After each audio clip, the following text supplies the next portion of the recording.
The War Within pre-patch has finally arrived. It feels like Season 4 of Dragonflight has been going on for about 200 million years. Well, with it has brought exponential changes to Elemental Shaman, which we will be covering in this guide today. Hold your horses though, I do want to say, obviously pre-patch is only here for a month, therefore it's literally just a few weeks, and this is going to be a lot more of a shallow guide than a full guide on every single detail. I'm going to be going over the changes, and I'm going to be going over how to play Elemental Shaman in this short transitionary period that we are in. I will, of course, have a full, detailed guide out as soon as the War Within launches in just a few short weeks. So do hold on for that.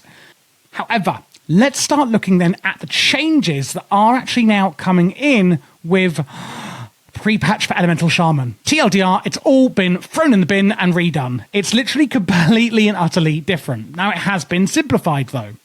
We've got on a few more kind of passive skills and talents coming in. I do think it's making it simpler for the better. I think especially enhancement, even though we're talking about elemental here, was just getting absolutely ridiculous. And if you watched my season 3 and 4 guides, you'll really understand that. You know, especially for someone who does beginner guides, primarily, I really was like, you know, some guides I do make and I think, wow, I'm going to try and make this beginner friendly, but it just isn't, you know, you just cannot with some builds. And I definitely do think it is, I think some maybe expert Shaman players may, you know, find this a bit boring now, but I think it's really good. I've always loved Shaman, always have, probably always will. I really like what we're doing with it now. Now, one really exciting change that we've happened, not just to Elemental Shaman in the pre-patch, but actually all Shamans, is this buff here called Sky Fury. Let's have a look at it, because I haven't actually looked at it in action. Oh, wow, look at that.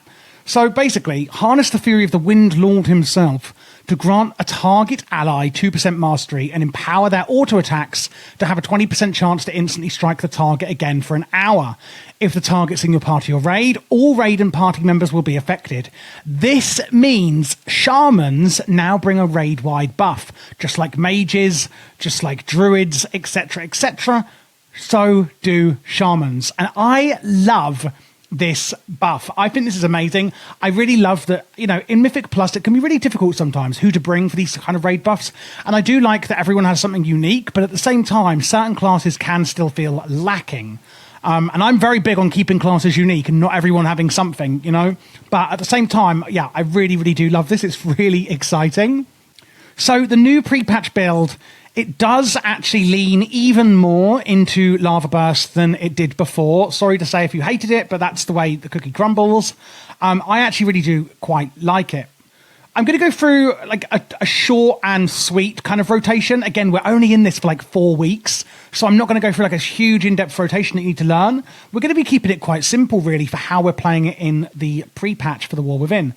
Simply use your Fire Elemental, your Primordial Wave, and your Ascendant on cooldown. And that's that.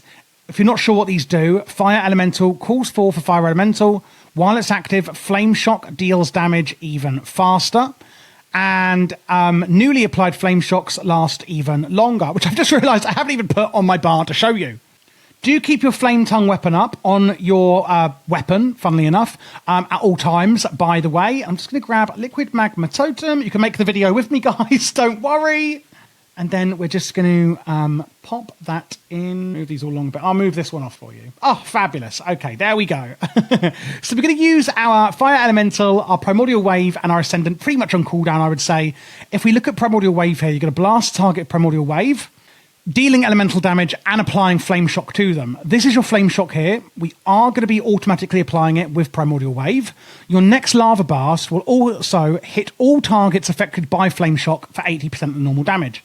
So when we have that up, when we cast Lava Burst, it will also hit nearby targets with Flame Shock on them, meaning that we are doing some AoE or cleave damage there at the same time, kind of passively. An Ascendant is really interesting. Transform into a Flame Ascendant for 18 seconds, replacing Chain Lightning with Lava Beam, removing the cooldown on Lava Burst and increasing the damage of Lava Burst by an amount equal to your critical strike chance. When you do transform into this Flame Ascendant, instantly cast Lava Burst at all enemies, again, that are affected by your Flame Shock.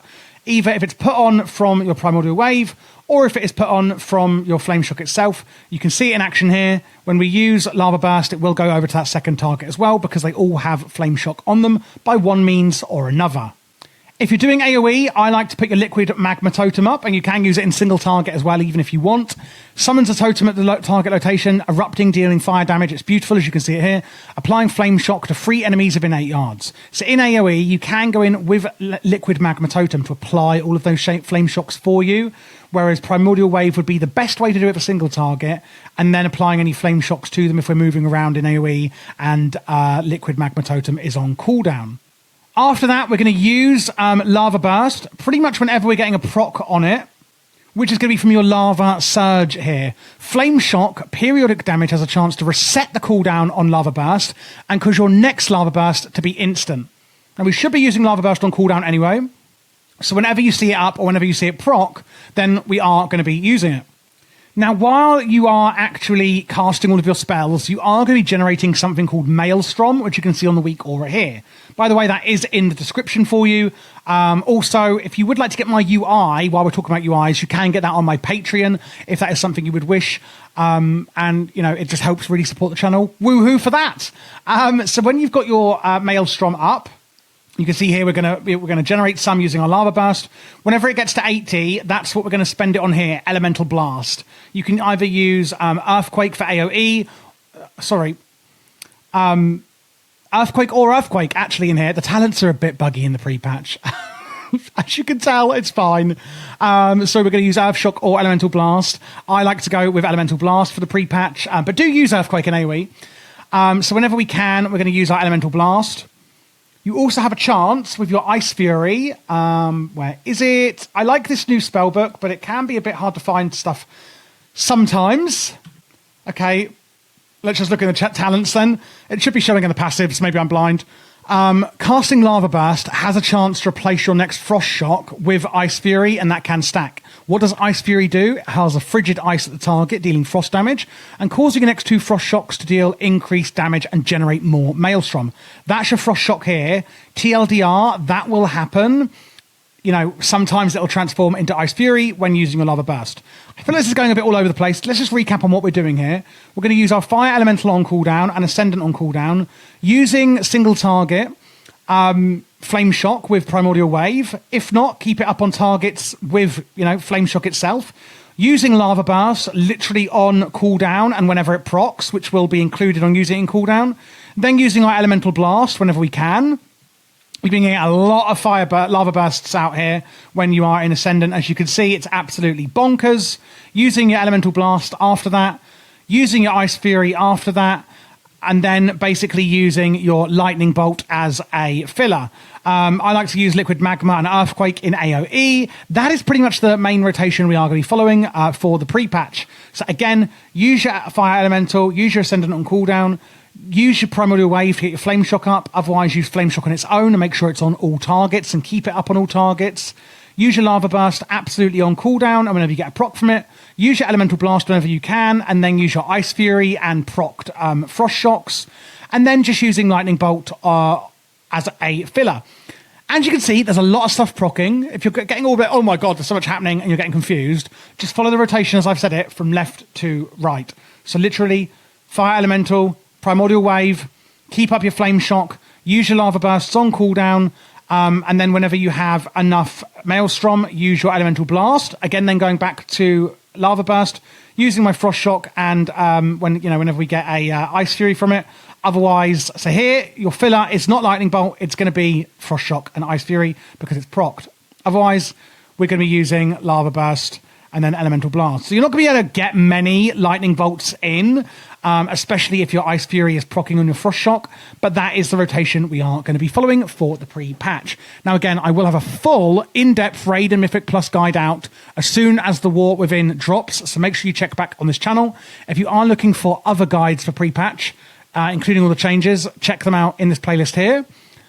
Stat priority, just in case you are concerned for it, is pretty much going to be haste and then versatility, then crit, then mastery. I'm assuming that you've pretty much got all your gear for this season already, as we've only got 4 weeks left of it. But FYI, in case you want to know, that is what it is.